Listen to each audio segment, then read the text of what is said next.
Donald Trump की team ने H-1B visa को चेंजेस कर दिए हैं। अमेरिकी राष्ट्रपति डोनाल्ड ट्रंप ने H-1B वीजा नीति को बदलने को लेकर नई घोषणा कर दी है। इस वजह से कहा यह जा रहा है कि ये जो H-1B वीजा है इसका सबसे ज्यादा हर्ट करेगा ये इंडिया को। दोस्तों, जब से यह बयान आया है H-1B वीजा को लेके और $100,000 की फीस को लेके, जब वीजा आवेदन के सालाना फीस को 10 गुना से भी ज्यादा बढ़ा दिया गया है। H-1B वीजा के नियम बदले हैं, वीजा पर आवेदन शुल्क बढ़ाया है। यानी कि जो पहले बोला था $1 लाख आपको देना पड़ेगा, ये करना पड़ेगा, वो करना पड़ेगा, पहले बोल दिया एग्जिस्टिंग बंदों जो हैं वहां पे H-1B वाले उनको भी 1 लाख देने पड़ेंगे, बाद में यू टर्न कर दिया। H-1B वीजा फीस पर भारत सरकार के बयान से छात्रों को कितनी राहत? 1 लाख कौन देकर आएगा? ये कितने बनते हैं भाई? मेरा ख्याल है तकरीबन 90 लाख रुपया बनता है इंडिया का। ऐसा मैंने बताया कि भूचाल आ गया टेक इंडस्ट्री में, और भूचाल यूं आया है कि हावर्ड लटनिक, इसने जब व्हाइट हाउस में डोनाल्ड ट्रंप के बगल में खड़े होकर बोला था, अपना बयान दिया था, तो उसने बोला था ये होगी एनुअल फीस। भारतीय आईटी पेशेवरों पर अब बड़ा असर पड़ेगा क्योंकि H-1B वीजा जिसके आवेदन शुल्क को बढ़ाया गया है। देखिए, ट्रंप एडमिनिस्ट्रेशन का जो सबसे बड़ा मकसद है वो अमेरिका में जॉब्स क्रिएट करने का। आप इसको समझ सकते हैं, it is tariff on services पे। H-1B वीजा जिससे अमूमन कामगार भारतीय अमेरिका रहते हैं। अब ये ड्रामेटिक जो चेंजेस हैं H-1B वीजा की, अब नए रूल्स वो सामने आ गए हैं। ये अच्छी न्यूज है भारत के लिए। अब वो बताऊंगा वो कैसे। नमस्कार दोस्तों, जय हिंद। ALN भारत में आपका स्वागत है। दोस्तों, दरअसल ट्रंप प्रशासन के दौरान H-1B वीजा को लेकर भारत के लाखों IT प्रोफेशनल्स और स्टूडेंट्स के लिए मुश्किलें खड़ी हो गई थी। ट्रंप ने साफ कहा था कि विदेशी कर्मचारियों पर रोक लगाई जाएगी ताकि अमेरिकी नौकरियों को बचाया जा सके। इस फैसले का सबसे बड़ा असर भारतीयों पर पड़ा क्योंकि अमेरिका की टेक इंडस्ट्री और बड़ी कंपनियां भारतीय टैलेंट पर ही टिकी हैं। लेकिन अब वही अमेरिका बैकफुट पर आता दिख रहा है। अमेरिकी अधिकारियों ने माना है कि भारतीयों के बिना अमेरिका चल ही नहीं सकता। ये बयान अपने आप में सब कुछ कह देता है। हकीकत यह है कि गूगल, माइक्रोसॉफ्ट, IBM, अडोबी जैसी दुनिया की सबसे बड़ी टेक कंपनियों के CEO भारतीय हैं। अमेरिका की अर्थव्यवस्था में करोड़ों भारतीय IT प्रोफेशनल्स अपनी भूमिका निभा रहे हैं। यही वजह है कि ट्रंप के दौर की सख्ती अब खुद अमेरिका के लिए गले की हड्डी बन गई है। आज अमेरिका की हालत यह है कि उन्हें खुद दुनिया के सामने सफाई देनी पड़ रही है।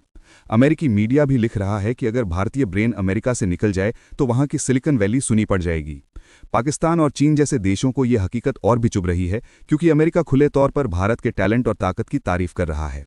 साफ है कि भारतीय दिमाग ने न सिर्फ भारत को बल्कि पूरे अमेरिका को संभाला हुआ है। बढ़ते हैं वीडियो में। आपको लगेगा यार $1 लाख की फीस लगा दी और तुम बोल रहे हो अच्छी न्यूज है।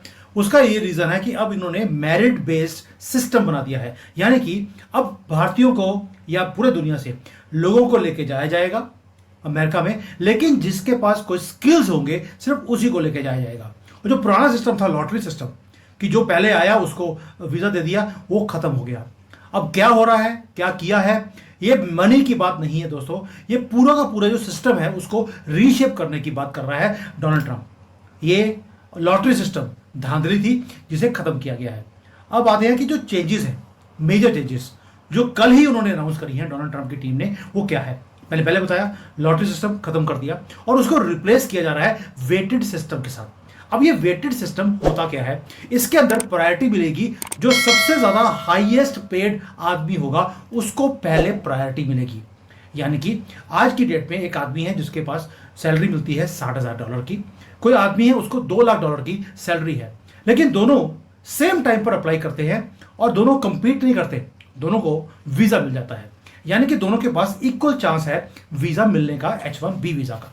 लेकिन नए सिस्टम के अंदर जो हायर स्किल्ड वाला आदमी होगा जिसको 2 लाख की सैलरी है उसको पहले प्रायोरिटी मिलेगी। इसके ऊपर इंडिया के नेबर पाकिस्तान में बहुत खुशियां मनाई जा रही हैं। Pakistan is very happy, Pakistanis बहुत खुश हो रहे हैं और खूब सेलिब्रेशन की जा रही है कि ये तो इंडिया की बैंड बजा दी है। प्रेसिडेंट ट्रंप ने ये जो फी जो है उसमें ऐड की है और $100,000 जो है वो H-1B वीजा की फी कर दी, तो बहुत खुशियां मनाई जा रही हैं पाकिस्तान के अंदर। लेकिन वो कहते हैं कि पता नहीं क्या प्रॉब्लम है, वो पहले मैच की बात हो या कोई और बात हो या इंडिया और अमेरिका के रिलेशंस हो, ये जो पाकिस्तान में खुशी हुआ करती है ये बड़ी ही वक्ती होती है, आर्जी होती है। चंद घंटों की होती है या चंद दिनों की होती है, क्योंकि ये खुशी जो है ना खाक में उस वक्त मिल जाती है जब उससे अगेंस्ट कोई स्टेप ले लिया जाता है।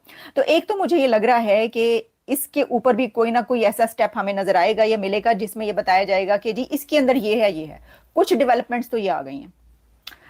कुछ डेवलपमेंट्स जो आई हैं वो ये हैं कि ये कहा गया है कि ये न्यूली अपॉइंटेड वर्कफोर्स, या जो अब ये वाला वीजा खरीदेंगे या इस वीजे पे आने की प्लानिंग कर रहे हैं या आना चाहते हैं, उनके लिए है।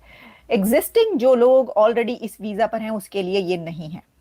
ये फी अच्छा दोस्तों, उसके बाद 24 घंटे के अंदर यू टर्न मारा, जबरदस्त यू टर्न मारा। और यू टर्न में अब कैरोलिन लेविट, जो कि प्रेस देखती हैं व्हाइट हाउस का, पूरा मीडिया देखती है व्हाइट हाउस का, उन्होंने बोला कि this is not an annual fee, it is a one time fee that applies only to the petition. अब देखिए दोस्तों, मैं इधर नहीं जाऊंगा, इस पूरे मैटर में नहीं जाऊंगा। सिंपल सी बात यह है कि व्हाइट हाउस का एक बयान देना और फिर टेक इंडस्ट्री से, जो बड़े बड़े टेक जायंट्स हैं, उनका प्रेशर डालना और डोनाल्ड ट्रंप का यू टर्न लेना। इसीलिए डोनाल्ड ट्रंप को कहते हैं taco, Trump always chickens out. जब इसके ऊपर प्रेशर आता है, भाई अपना यू टर्न ले लेता है। यहां पे कहता है हर साल लेंगे, इमीडिएटली एक दिन के बाद कैरोलिन लेविट ये कहती है कि नॉट एन एनुअल फी, ये वन टाइम फी है। ठीक है दोस्तों, यहां पे जो मेगा सपोर्टर्स हैं, जो सपोर्टर्स हैं डोनाल्ड ट्रंप के, जिन्होंने वोट देके, जिन्होंने पैसा देके किसी तरीके से ये सोचा कि ये हमारा मसीहा है डोनाल्ड ट्रंप और ये कुर्सी पे विराजमान होगा, ये अमेरिका को ठीक करेगा, वही लोग अब डोनाल्ड ट्रंप के खिलाफ बोल रहे हैं। पाकिस्तानी भी है, वैसे तो कितने पाकिस्तानी हैं जो टेक कंपनीज पर रूल करने के लिए अमेरिका आते हैं। जो खुशियां मनाई जा रही हैं वो तो उस वक्त मनाई जाएं पाकिस्तान के अंदर कि अगर आपके पास टेक कंपनीज पर वर्कफोर्स हो और आप कहें कि वाह जी वाह अब तो हमें मौका मिलेगा। भाई आपको तो मौका इसलिए नहीं मिल सकता कि आपके पास इतने लोग ही कहाँ हैं ऐसी पढ़ाई के साथ, ऐसी एजुकेशन कहाँ है आपके पास पाकिस्तान के अंदर। खुशियां तो उस वक्त मनाई जानी चाहिए थी कि जब आपके पास इंडिया के बराबर एजुकेशन होती है, थोड़ी सी कम भी चलें कुछ हद तक तो होती ना, इतनी कि आप कहते कि देखो हम तो कर नहीं पाते, ये बड़े इनका इन्फ्लुएंस है, इनके पास हमारे पास भी एजुकेशन है, टेक की एजुकेशन, हम जा नहीं पाते, ये लोग जो है ना अमेरिका चले जाते हैं और सारी जो नौकरियां उनके ऊपर काबिज हो जाते हैं। जिस तरह वो पार्टीशन से पहले जो सर सैयद अहमद खान ने कहा था कि सारी नौकरियों पर काबिज हो गए तो उन्होंने कहा एक नया मुल्क बनाया जाए। उस तरह की सिचुएशन आपको कोई नैरेटिव जो है ना वो क्रिएट करना पड़ेगा, क्योंकि एजुकेशन तो है नहीं। खुशियां तो आप उस वक्त मनाए ना। मैं तो खुद कहती हूँ कि पाकिस्तान में बड़ा ही अच्छा होता अगर वर्कफोर्स होती टेक कंपनीज वाली, वो तो मदरसा वर्कफोर्स है। और जिसकी सैलरी 60,000 वाली है उसको एंड में उसको प्रायोरिटी मिलेगी। अब ये होगा कैसे? यानी कि इन्होंने बना दिया कि अब 4 स्टेजेस बना दिए या 4 लेवल है। पहला लेवल है लेवल 1 जो एंट्री लेवल वर्कर्स के लिए है, यानी कि नए नए अभी वो आईटी की डिग्री लिया है